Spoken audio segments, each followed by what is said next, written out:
கந்தனே, கடம்பா என அழைப்பதன் காரணம் என்னவென்று உங்களுக்கு தெரியுமா? முருகனை தமிழர் திருக்கோவில்கள் மற்றும் காவியங்களில் கடம்பன் என்று அழைப்பதற்கான பின்னணியே இந்த கதையில் நாம் பார்க்கலாம். முன்னொரு காலத்தில் பூமியில் அசுரர்கள் கொடுங்கோலாட்சியை நடத்தினார்கள். அதிலேயே சூரபத்மன் என்ற அசுர அரசன் தனது சக்தியால் தேவர்களையும் மனிதர்களையும் துன்புறுத்தினான். தேவர்கள் சிவனிடம் சென்று அவரிடம் பிரார்த்தனை செய்தனர். சிவபெருமான் தனது மகனான முருக பெருமானுக்கு வேல் தந்து சூரபத்மனை தோற்கடிக்க அனுப்பினார். அவர் இளம் நிலையில் இருந்தாலும் சிவனின் சக்தி மற்றும் பார்வதியின் தைரியம் என்பனவற்றின் சந்திர சக்தியாக முருகன் விளங்கினார். முருகன் சூரபத்மனை எதிர்க்க தேவையான ஞானத்தையும் சக்தியையும் பெற திருப்பரங்குன்றத்தில் தியானம் செய்ய தீர்மானித்தார். அந்த இடத்தில் தான் கடம்ப மரம் இருந்தது. கடம்ப மரம் ஒரு பெரிய பசுமையான மரமாக விளங்கியது.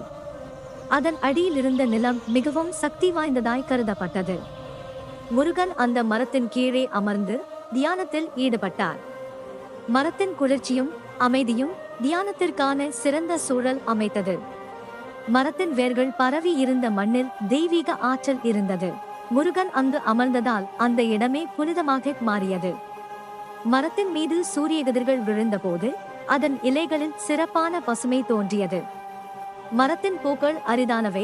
அவை மஞ்சள் மற்றும் சிவப்பு நிறத்தில் பிரகாசித்தன. முருகன் பூக்களை சமர்ப்பித்து வழிபட்டதால் அவை புனிதமாவதாக கருதப்பட்டன. முருகன் தியானம் முடித்து தனது தெய்வீக வேலுடன் சூரபத்மனை எதிர்கொள்ள கிளம்பினார். அவர் வெற்றி பெற்ற பின் திருப்பரங்குன்றம் பகுதி மேலும் புனிதமாக மாறியது. கடம்ப மரத்தின் கீழே வழிபடும் பக்தர்களுக்கு அவர் தனது ஆசியை வழங்கினார். கடம்ப மரம் மட்டும் ஒரு மரமாக அல்லாமல் தெய்வீக சக்தியை எதிர்பார்க்கும் தலம் என்று கருதப்படுகிறது. அவரது தியானமும் மரத்தின் கீழே இருந்த தெய்வீக சக்தியுமே யுத்த வெற்றிக்கு அடிப்படையாக இருந்தன.